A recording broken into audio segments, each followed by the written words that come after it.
Okay, it's Dan Deyo here, and it's the 7th of August, 2025, and it's time for your daily dose of what Stan's thinking about. And I've been thinking about a lot of things that I've thought about before, but they're becoming clear and present danger to the population of the Earth. Particularly those of us who are the worker class and not the deep state or the ultra rich. Um, there are a number of things that people are going to be facing soon. One of them is unemployment. Um, with the advance of artificial intelligence, we're seeing a lot of jobs being lost. And there have been many suggestions made about, what to do, because of the unemployment. Now, here are a few of them here. I'm going to share that with you as I can in just a second here. Now, these are some links I found here looking on the internet today about AI, artificial intelligence, and the problems it's producing. Now, this one here is from the Brookings Institute, Brookings.edu, and you can see it up here in the recording. Um, Ways to help workers suffering from AI-related job losses, and so they're suggesting things here. That I'll just scroll down. Encourage companies to retain the workers, even though, you know, they're not needed. Re-skill them and find different jobs for them that may or may not be of use. Make health benefits portable. Reduce vesting requirements for retirement benefits. Loosen job licensing requirements, et cetera, et cetera. Create worker retraining accounts. Pay earned income tax credits monthly. Clarify independent contractor rules. Now, these all seem like corporate suggestions, to boards of directors. And now let's just get up here to this and let's close that out. Now, this is a recording that's a really interesting take on AI and the impact on jobs by Brendan Dell. His site is youtube.com, and then this address up here in the header. I guess you can also search on YouTube for Brendan Dell. But see this video, see what he said in here. He interviews a few people, and I think it's worth at least getting his viewpoint on the impact of AI. And you can see here the 85 million jobs are disappearing, according to the World Economic Forum right now. Goldman Sachs says that 2/3 of all work will be impacted. Some CEOs predict 20% unemployment. Others say it will make all of us richer. So who's right? And so he goes about these things here in the bear and the bull case of AI. All right. Uh, okay, now we'll just stop that here. How do we stop that? We'll stop that. And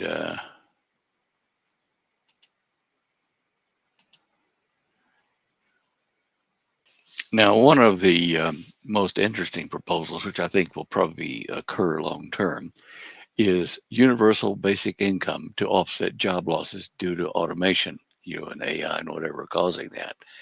Now, um, Andrew Yang proposes giving every American adult $1,000 a month to avert an economic crisis. And you can spread that concept over the whole planet in that the governments of the various countries and eventually of the world, when they have a one world government, that everyone will be guaranteed a basic income, and they can add to it by, creating things, inventing things, part-time labor here and there. But it guarantees the people of Earth a minimum wage that will take care of their basic needs, so that basically, if they want to sit down and watch TV all day long and do nothing, they can do that. Now, the payment for that will be from the taxes imposed on the products made across the planet and the services rendered, and tariffs and things like that. This will hurt our consuming, or income-based, independent societies, instead of being socialist or being capitalist. But you'll see that these things will be necessary to, get rid of people living on the streets and being unemployed and without home. And they'll probably guarantee housing for people too, which is, when I'm thinking about it, that lets the ICLEI cities that we talk about be more important because it will house people in the central city areas of these ICLEI cities, and therefore, transport and fuel expenditures and things like that will be greatly reduced, and there are proposals to do that. So it means that, no matter what you do, there's going to be some changes to lifestyles for us when our leaders realize that we've got too many people and not enough resources. I'm sure that they're probably going to encourage the spread of various diseases like COVID was, and now like these new ones coming, that will decimate the population, get rid of some of the useless eaters, as they would call them. And to that extent, we can see the Bible even talks about pestilence or viruses and diseases wiping out, 80% of the planet in addition to warfare.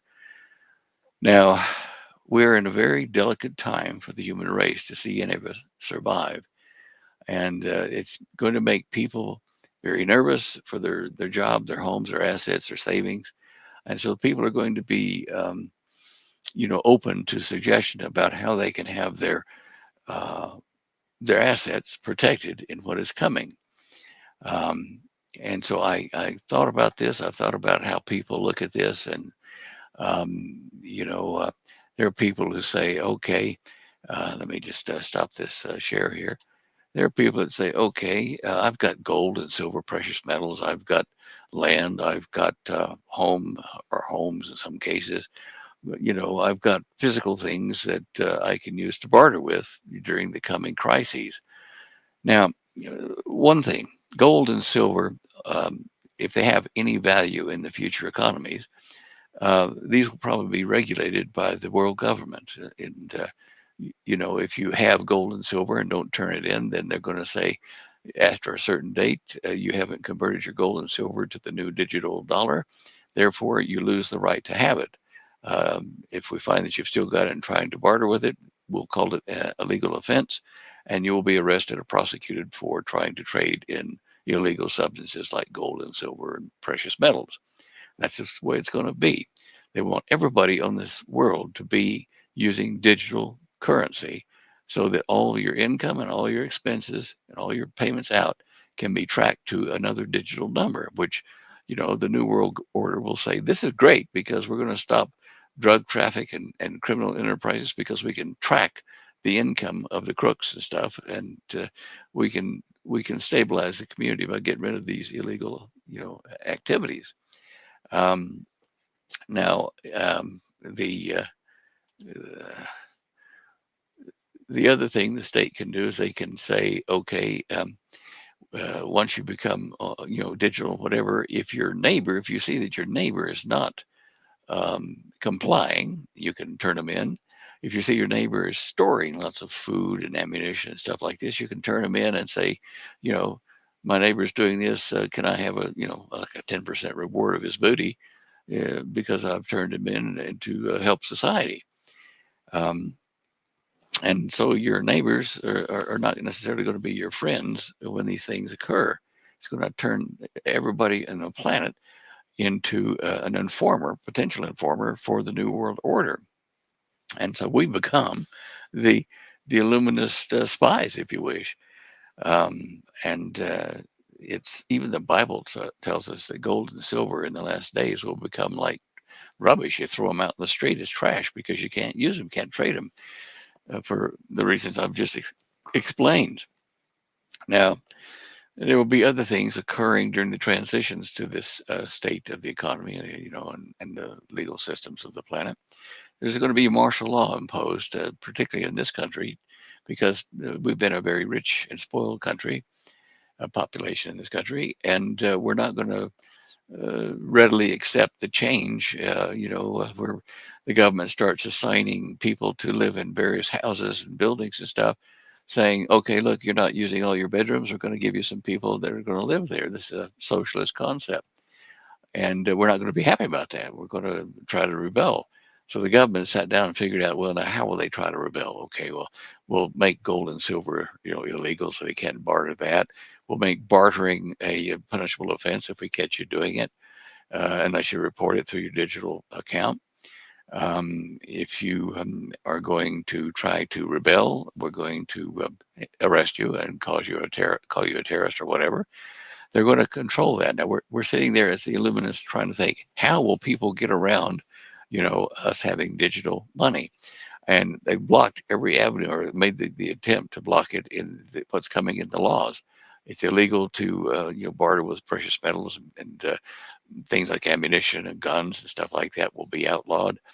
And we'll turn neighbor against neighbor, saying report any infractions of the law, and that'll be good for you because we'll give you more debits and credits, or credits in your digital bank account. So put yourself in the ruler's position of the world, and see what you would do to stop anybody getting around your system. And the main thing is income, however you get it digitally, whatever, has to be controlled so that we can see, on a planetary basis, what people are needing in various countries, what they're buying, and where the unemployment is, so you can, generate basic income for them. There are going to be a lot of altruistic things proposed that people will say, okay, that sounds good. And so we'll turn over our sovereignty, our independence, to the world government. Um, and, it's going to require your allegiance. This new world government, if you're a planner, is going to say, we want you to be allegiance to us, as the community. And in doing that, the Bible says, don't take a number so that you can't buy or sell. If you take that number, you're going to be part of the digital system of the world. You're going to be supporting the AI beast computer system that will be running the world. And this AI stuff is a clear and present danger, as I've already discussed. It's going to get worse. There are changes being made right now then to make AI more affordable, energy wise, because right now using AI requires so much electricity and compute power that it's dragging down what we can use as individuals, and making our energy prices, electricity prices, rise. And so there's a need in the AI community for a way to have faster AI requiring less computer power and electricity. Hence, some of the new young geniuses in this AI world are going to propose methods of making like a neural network of databases for the AI, so that it will be able to access already being accessed data by some other inquiry or some other AI, inquiry, and they'll be able to share that database without having to re-download it, and the search engines will be optimized to allow sharing of these inquiries, to cut down the number of database loads and stuff necessary to feed the AI of various places. Um, and so that is definitely what is coming. Definitely. To support that, let's have a look at this article here on. There we go. I think that's one, isn't it? Okay, eye-popping electric bills come due as price of AI revolution. And this is from Newsweek. You can see up here in the address where to go and get this article. Um, okay, artificial intelligence boom is driving a surge in electricity demand across the United States, as data centers powering AI tools like large language models and image generators consume massive amounts of energy. Uh, that demand is pushing up household power bills and straining the country's electric grid, leaving millions of Americans footing the bill. And this is, you can spread this over to Europe too, and European countries, to other major players, China. This summer, electricity bills surged across the eastern United States. In Trenton, New Jersey, the average home's monthly bill rose by $26. In Columbus, it climbed to $27, driven largely by rising costs in the region's wholesale power markets. According to figures from AEP Ohio and a regional monitor's, demand for data from data centers is a key factor behind these increases. Now, they're going to continue these costs of electricity, and this is why I say that one of the coming developments, discoveries that's going to be announced, is a way to reduce the power requirement for the AI by neural network sharing of these data requirements so that a limited number of accesses are required using a shared database instead of reloading that database to a local AI. Anyway, that's probably over your head, not being a programmer or whatever, but this is what's going to happen to reduce the cost of electricity by reducing the amount of electricity required for these AI things. They're basically brute force instruments that access databases and combine information from them to answer particular questions posed to the AI. Um, and the other issue, of course, is with AI, we're faced with a problem. AI is going to be running governments and eventually will run the whole planet. It will be like a beast, in essence, an AI beast that will have control over the nations. Now, as it's approaching that state, that global government, if we have a threat of nuclear war between, say, China, Russia, United States, or, somebody in Europe, the problem is that the countries with nuclear weapons, if they're being controlled by an AI and that AI goes rogue, we can see a nuclear attack on the United States, preemptive, or by Russia or China. And, not clever to turn over this kind of decisions to an artificial intelligence because the artificial intelligence has ethics routines that were programmed by many programmers with different ideas about what is ethical, religiously tolerated or whatever. And so you have conflicts occur in AI machines because of the various programmers comes to the decision, do we allow Russia to attack America, America, Russia, China, whatever. These ethical and economic decisions are based on the opinions of the programmers, which are not consulted at this point. Their decision making process is already programmed into the AI. So it can be like many of the movie scenarios we've seen, that the AI starts World War III.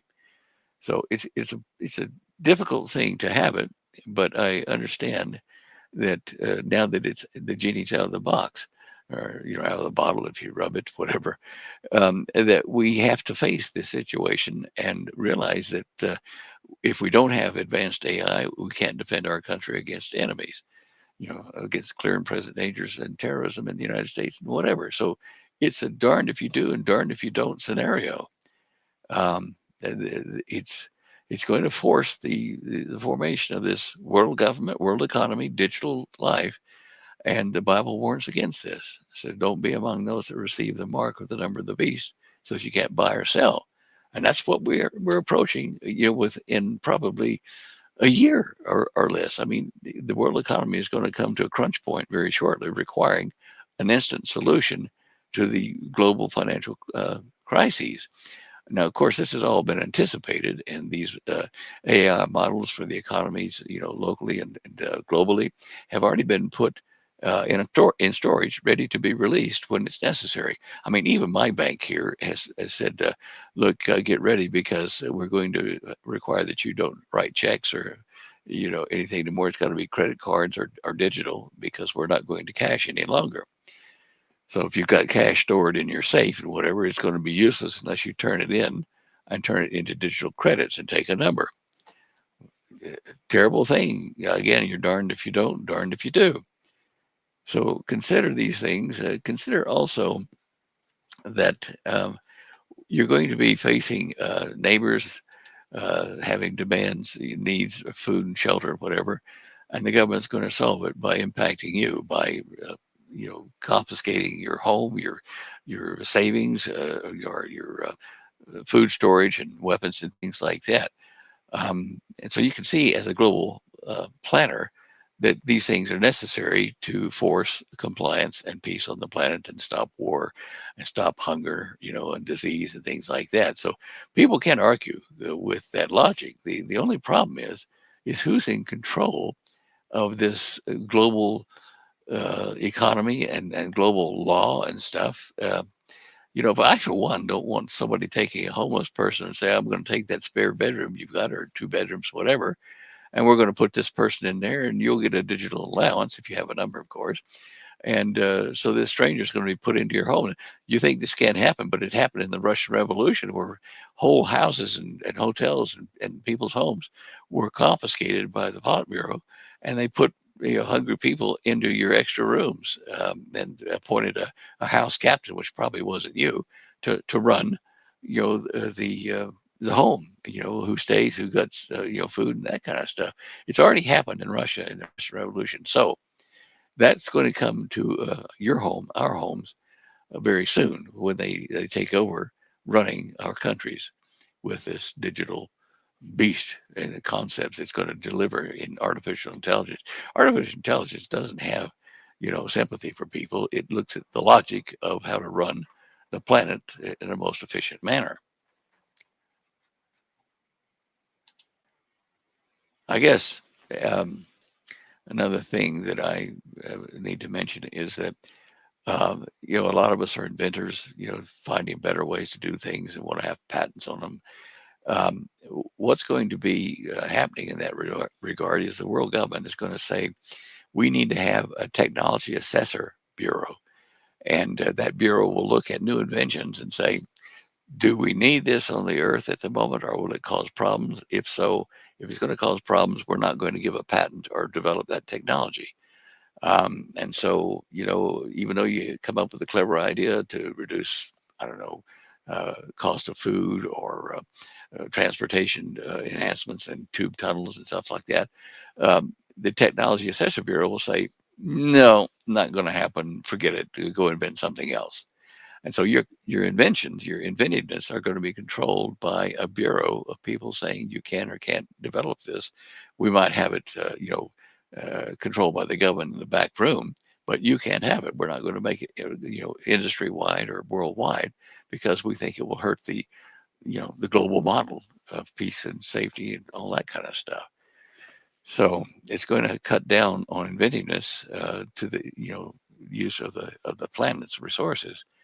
And if you have a bright idea, well, big deal. We're not going to let you develop it. That's really killing incentive, and you become a slave, a serf in the new feudal order of the planet. Um, Technology assessors, fascinating, isn't it? Um, Now, I've talked to you about this. I've warned you about it. I've had dream visions about it, and I understand what's happening from biblical prophecy too. To institute this new global order, we have to have a global order that has no history, no religious or political history. So it can't come from any concept or any government that we've got on Earth at the moment. As President Reagan said, and as others have said, as I've said in the Cosmic Conspiracy book, you need to have a global order that has no roots in religion or politics or finance to any other country on the planet. To that end, we have to have an invasion of little green men or people from another planet who have solved all these problems ostensibly come and land on Earth openly and present a model for a global government. Um, Satan is going to be behind this and his minions. They were rebels in the parallel universe that we call heaven, and they've been sent here. They've been sentenced here to have one last war, actually two, with the Messiah to rebel against God, the Creator. Satan and his minions have a concept of power must come from the top and dominate the people below it. Whereas, our creator says, no, I will be your greatest servant. I will inhabit you spiritually so that you can do whatever you want, and I will put it through traffic cop here about whether you can step on that ant or not, or whether you can use this resource or not. And you'll trust me, and I will serve you that way, and not be a dictator. But Satan wants to take power and to crush people below him. To that extent, to that objective, this invasion from outer space, elder brothers of space, of both good and bad aliens, has been put forward for the last 60 or 70 years. You've got reports of little grays, tall grays, etc., that are, and insectoids and various types of races that are um, abducting people and hurting people. And then you hear reports of tall Nordic ones that are helping people. And so what's going to happen is we're going to have a choice between good and bad aliens, and we're going to think that's the solution. Now, uh, Jesus warned, look, there's going to come a time when there's going to be a great deception.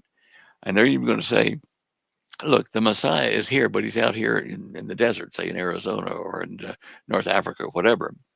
You could go there to him and, get a special position with him and have food, shelter, and safety, under his control. And people that don't know better, that haven't studied the text, the scriptural text enough, that they will be fooled into thinking they need to go and see the Christ, the false Christ, in these places in the desert. And Jesus specifically warned about that. Don't do it. I made this little video just to tie us back to the movie in the series called V. Okay, now here's the video that I made. It's a very short thing showing the arrival of the fake messiahs in these craft.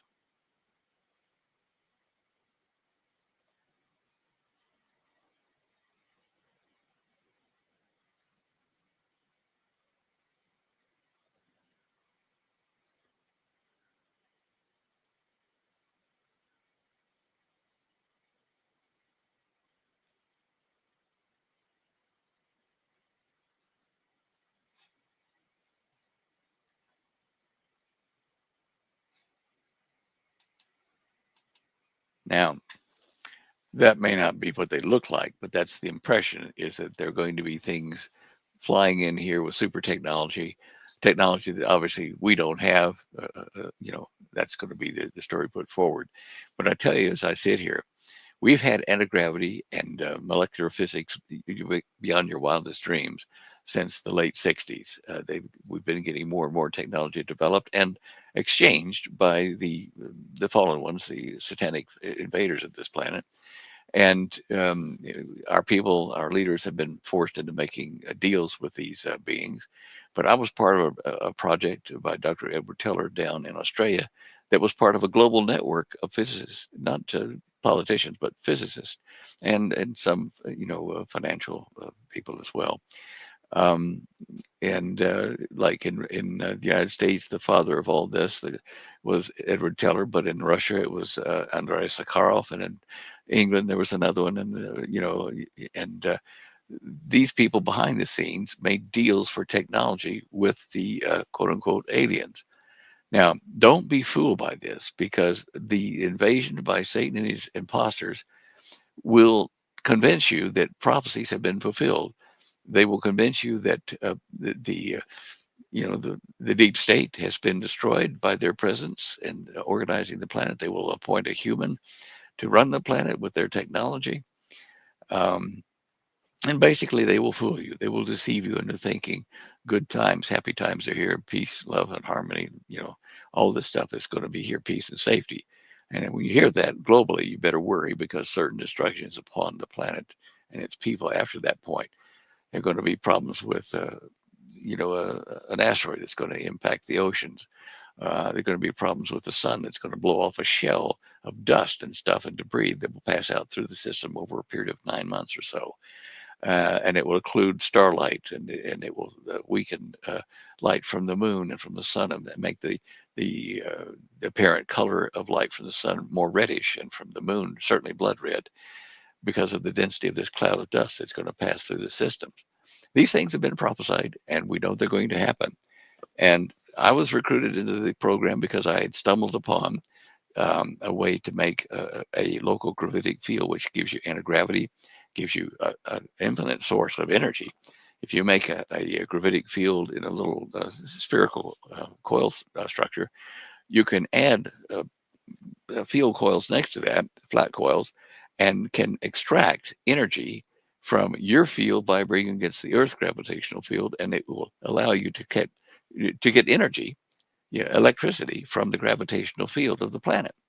And that means that we'll have free power everywhere on the planet, and anywhere we go in the universe. If we do, we'll be able to tap into the local gravity field at a certain frequency and convert it to electricity to power our craft, and you know, and even power the craft with a frequency modulated gravitational field that allow us to accelerate using the gravity field of where we're going to a solar system or galaxy or whatever. All these things are going to be put upon you, and people that don't know better are just going to go, wow, wow, how great this is. We've gotten rid of the deep state. We've gotten rid of the bad actors, peace, love, and harmony. But believe me, it won't last long. In fact, the Bible says the maximum time of rule on this planet by that consortium of evil will be 7 years. In fact, a little bit short of 7 years.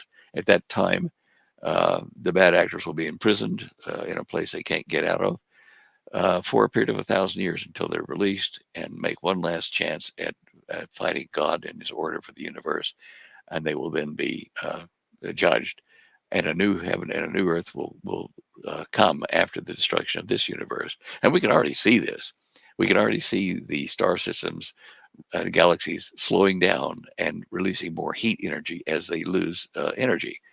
And toward the end of the 1,000 years, coming after the 7 year period of the tribulation, um, you'll be able to see as we approach the end of the 1,000 years a lot more supernovas and galaxies and planets and stars, everything running down and releasing a lot of infrared radiation, various frequencies of it, that tell you that the universe is spinning down. It's going to take its energy of spin and all the planets and atoms and whatever and convert it to heat, which will then dissipate throughout the fluid of space, and it'll be nothing exists at that point except the fluid of space, and it'll be a prime working ground for the creator to then manifest a large input of energy into that stillness of the sea of space at that time, and create these curls and vortices that become galaxies and atoms and planets and that sort of stuff. Anyway, that I digress, but that is basically where we're headed. Um, Now, in the meantime, between now and the establishment of the New World Order, and between now and the rapture, where believers and followers of Jesus will be taken to be with Him wherever He is, whether it's in the heavens or whether it's in the parallel universe of the heavens or local environments. The believers and followers who are alive at that time, plus those who have died, their souls will be resurrected into new, perfect bodies to follow with Jesus, and they'll be trained over that 7 year period. They'll have the feast and getting along together. And Bible says that it's like a wedding ceremony for 7 days or 7 years in this case, perhaps.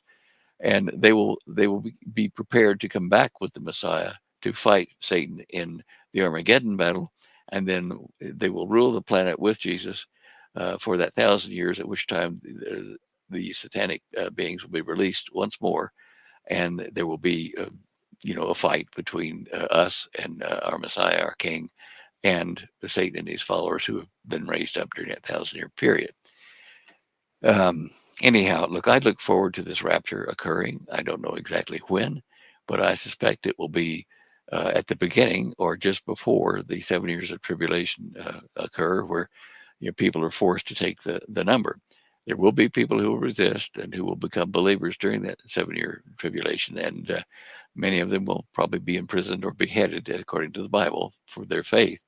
But there will be that first group that I hope I'm part of, that will be caught up in the rapture and taken to safety and being retrained or being trained how to fight when we come back to fight Satan, and then to reestablish peace and order on the planet under Jesus' rule. I don't object to a world government as long as it's run by a fair being, which is Jesus, in my opinion, or Yeshua in the Hebrew. Anyhow, this is where we're headed, and I want you to be aware of the deception coming. Uh, Anybody that comes saying we come in peace and peace, love, and harmony, we got rid of the bad, evil aliens, and we're now going to help you solve your planet.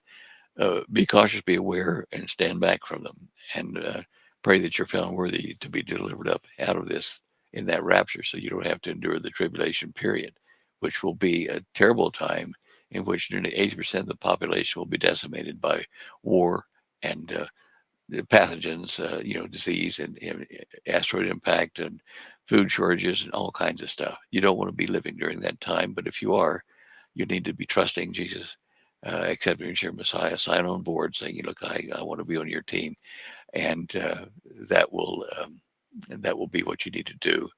Uh, there will be survivors. There will be at least 144,000 Jewish evangelists loose on the planet during the tribulation period, and their needs are going to be taken care of for food and shelter and safety and deliverance from the evil that will pursue them. And you, if you're not, if you're there and haven't been raptured, these are a lot of things to cram into your mind in a short time. But these are things that I think about, and I need to help warn you about, for your own safety and what's coming. Now, there are going to be some things that you need to prepare for during the transition period up to the point of the rapture. You're going to need, clean, reliable foods and things like that. So um, you can go to simplycleanfoods.net, and you can order stuff from them using my code DEYO, and they will give you a discount on various foods that you get from them. These are things that you need to trust because foods can be polluted, infected, etc., on the shelf by terrorists. So that you may want to have food to store now that's still clean and free of any terrorist activity, and store it in your house or your garage or whatever, your basement, and so that you have it when everything else fails in the foods on our shelves and you know medicines, pharmaceuticals, things like that. Anyway, get clean food, which you will need. That will help you to survive in the interim between that point in time when civilization is falling apart. And we know that the United States is going to be invaded by Russia and China and a Middle Eastern nation because the Hopi prophecy keepers have told Holly and I that when we were there at the Shingopavi tribe in Arizona. Um, we know that China and Russia possess the nuclear strength to attack us. The Hopi prophecy says that they will invade us on land and by air, and they will destroy major cities. And this Middle Eastern nation that will join them is probably going to be Iran, but the Hopi prophecy keeper didn't know which Middle Eastern nation. They'll use EMP weapons to destroy our power grid, and communications will fail. They're going to destroy a lot of our communication satellite constellations by putting dust up in orbit and counter orbit to them and destroying many satellites that are in orbit that will come crashing down. It would be a real show as far as, shooting stars and stuff. But anyway, all these things have been prophesied by the Bible and to a degree by the Hopi prophecy keepers who talk about the destruction of America. Um, just to recap what I've said before, Russia and China and this Middle Eastern nation will invade the United States by sea, by land, by air, and will destroy these major cities. But at the height of their invasion, they will stop, reason unknown, and they will retreat from the United States and leave it to us. And there will be a remnant of survivors and the people, the Hopi, the Apache, the Cherokee, all the original people, and the survivors, the the Europeans that were Americans. There will be survivor groups that will escape the destruction of the major cities. That will all head to the Four Corners region here in Colorado and you know Arizona and Mexico, in that area, and we will reestablish a civilization here on the American soil. It'll be a small one to begin with, but there will be survivors that the Hopis have told us about. Whether you believe that or not, I'm just telling you that's what we were shared, what they shared with us at the Shingopavi Reservation. There's just so many things that add up to, what is about to happen. Dmitry Duduman told about the Russian invasion of the United States and other nations invading us. So these things have been sent to Christian prophets to the Hopi prophets, who are the prophet keepers for all of the American Indian people, the original people here. Anyway, I hope that I've helped you with all this stuff to be aware of. I'm just going to check here and see if I've got some other things to share with you. Just give me a second here. As I sit here and think, I mean, I try to put myself in the position, a few months or years ahead when society is collapsing, when transportation of food and various products that you need is failing because of, I don't know, terrorist attacks and whatever within the country. And I look now then at what the Hopi told us about. To precede the invasion will be a civil war in the United States that will so weaken us that we're ready for attack. And you can see that the uh, illegal immigration problem is splitting the country. The differences between the various generations of Americans and the current one are creating strife and division in the community. And you're going to see it's going to be required by the government, perhaps by the current administration of Trump, that we have martial law, and that's to stop a lot of the weapons that are being used against population here. To stop terrorist attacks. I mean, we've had so many million illegals come into the country that they are in places where needed by China and Russia to get weapons of mass destruction. Even poisons for food, viruses, pathogens of various sorts, and weapons. They've got all they need here in the country. And once they have to use that, they'll be called into action by the father countries, the mother countries like China and Russia or whatever, and they're going to come, to your door, and it's gonna require a strong solution to the situation, which is going to so weaken us that we're attacked by China and Russia and destroyed, as a nation. But in the lead up to that, and if you survive that, you're going to have to deal with problems knocking on your door, and you're going to have to face the issue of shooting or killing some invaders that are going to come to your door.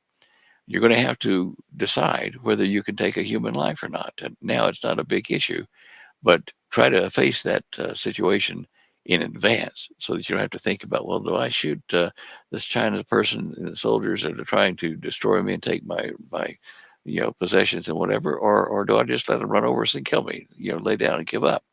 You're going to have to make that decision. So before that time, educate yourself about what the Bible says about whether you are entitled to take a human life. And certainly when you're being attacked by people for your faith, and for your possessions and whatever, you can defend your house. You can pick up the sword and you can kill your enemies. It's many times shown in the Bible in the Old Testament.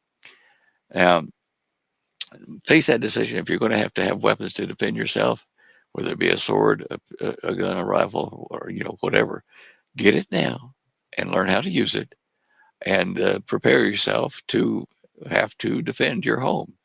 To do otherwise is really not clever. I mean, it's shameful if you don't try to defend your household, your family, your children.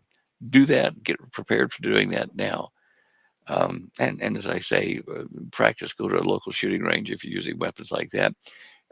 If you're using bow and arrow and things like that, then you can set up targets in your yard and practice all that kind of stuff now before people can take it away from you. There's going to be a move to take away our weapons and our ammunition and stuff, and I don't think that is a fair order, a righteous order to be given to Christians and Jews alike. I know. Speaking of Jewish, the persecutions of the Jewish people of this planet is increasing exponentially. I never thought I would see this after what happened with the Nazis in World War II, but it is happening right before our eyes, and I am astounded that people are actually supporting the idea to take down Jews as they are Zionists and they're going to try to control the world. That's just rubbish. Um, don't fall into that trap. Support your Jewish neighbors and friends and members of your family. My grandmother was Jewish from the Samuels family, and another Jewish line as well through my grandmother. But even if it wasn't so, I would support defending the Jewish population of our world, and particularly of the United States where we live. And I encourage you to do everything you can to stop the Jewish persecution and the rise of anti-Semitism, for the Semites, which is the Jewish culture, to eliminate that from the current dialogue in the news and in reality. Yeah. I mean, what's going to happen in the Middle East? We're going to see Prime Minister Netanyahu is going to go into Gaza occupy it, release what's left of the prisoners that were taken in October last year. He's going to annex Gaza into Israel, and that includes the West Bank too, because they're going to have to follow the rules of Israel occupation. We can't allow these anti-Semitic peoples to destroy Israel and its people. So you can see why why Prime Minister Netanyahu has to do these things. And you're going to see Arab nations that will be forced into a treaty with Israel because I think Israel is going to respond to the Iranian challenge to them, whether it be that or a group of Arab nations. It's going to use nuclear weapons against its enemies, a nuclear weapon probably, and I suspect it will be Damascus that will be the center of attraction there, the center of attention, because whether it's the Israelis or whether it's an act of God, Damascus will be destroyed overnight and become a ruinous heap, a burned out cinder of a town. And probably because the Iranians have got so many missiles, they are stored in at least 10 spots around Damascus, where they've had them for almost a decade now, and they've stored missiles to go after Israel. So eventually, that's going to be destroyed by Israel or by an act of God from an upwelling of magma underneath it, which has happened before. And the locals in the area call these areas where the magma is oozed up like that ruinous heaps. They say that even today.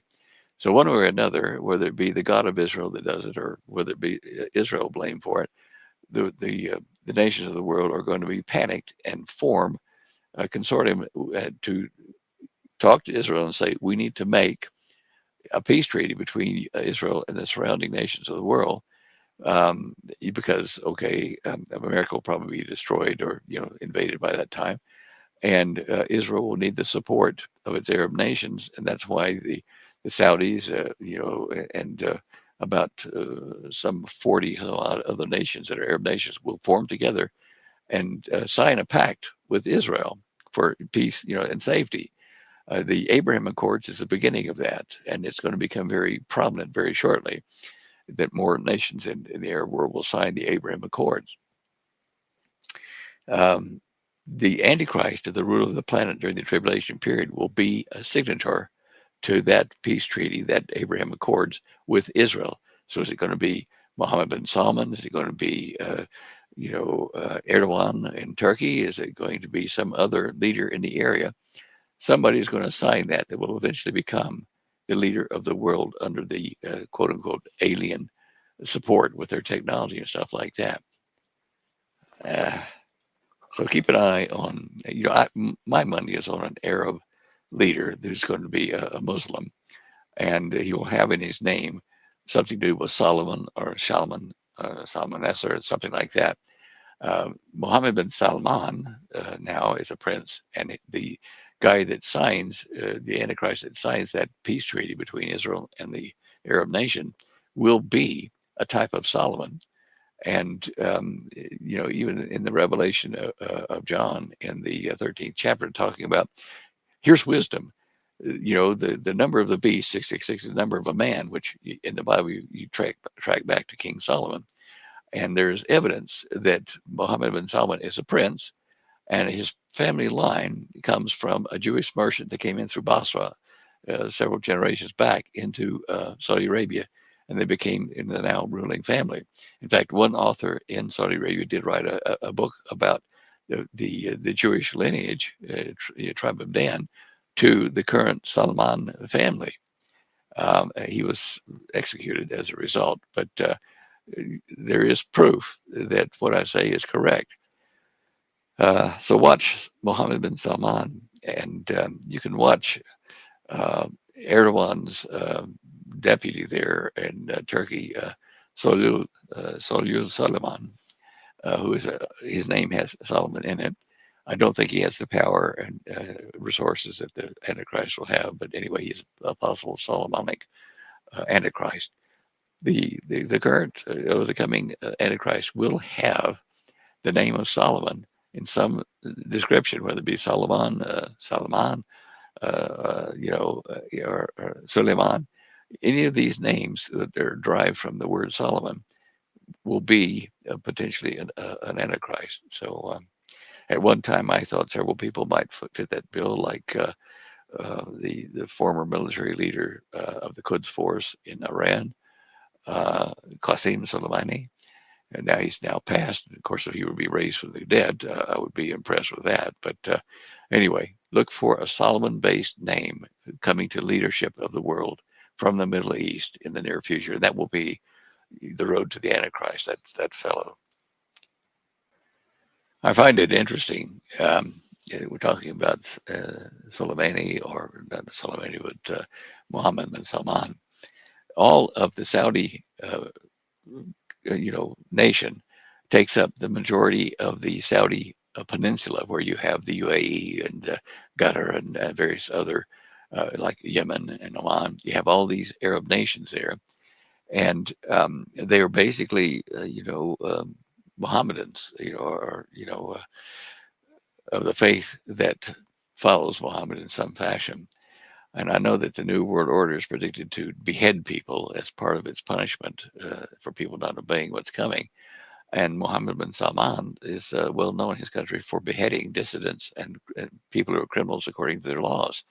So the New World Order, having a beheading factor is definitely going to come from an Arab Muslim influence, I think. Um, and it is strange. I mean, the UAE and some of these countries down on the coast of the Saudi Peninsula onto the Persian or Arabian Gulf, whatever you want to call it, they have uh, things like the Atlantean or Atlantis Hotel and stuff like that, and they even revere the Atlantean legend, and without realizing it, I don't think they are a revived Atlantean empire. All of the Saudi Peninsula, all of them are descendants from people that came into what was Atlantis and was destroyed, by a meteor impact on the Indian Ocean side of Saudi Arabia or the Arabian Peninsula. And they have come back and occupied that land. And I suspect the spirit of Antichrist is heavily involved in what is happening in the Arabian Peninsula and all the Arab nations that are gathered together. Um, it's poetic, really, because the original inhabitants of the Saudi Peninsula were Poseidon, and those talked about in the Greek legends, and their descendants, moved into the areas, and their creations moved into the areas of Israel, that were where they created the hybrid beings between humans and animals, that kind of stuff. The Greek legends, of uh, Hercules and all the other demigods were a product of crossbreeding between animals and humans that were done in Atlantis. And Atlantis did exist. You can see my discussion of this and proof of it on the internet, Stan Deyo and Atlantis. You can look it up on YouTube. But it is just poetic justice, really. They're coming in, and they're going to be the seat of the Antichrist, I think, in this age. And I can't express more. Watch the Middle East news and the Abraham Accords and those who sign it, because these are going to become very prominent in the near future, and they will identify the nations that are going to be part of the Arab alliance that will probably back the Antichrist. And I still think that will be Mohammed bin Salman. Anyway, I've probably beat this idea to death, but keep your eyes on the news and what's happening over there. And remember what I've warned you about. I hope it's of help to you. And may the Lord bless you and keep you safe. The Lord Yeshua ben El Elyon. And I hope to see you on the other side of the tribulation period as friends of Jesus somehow or another.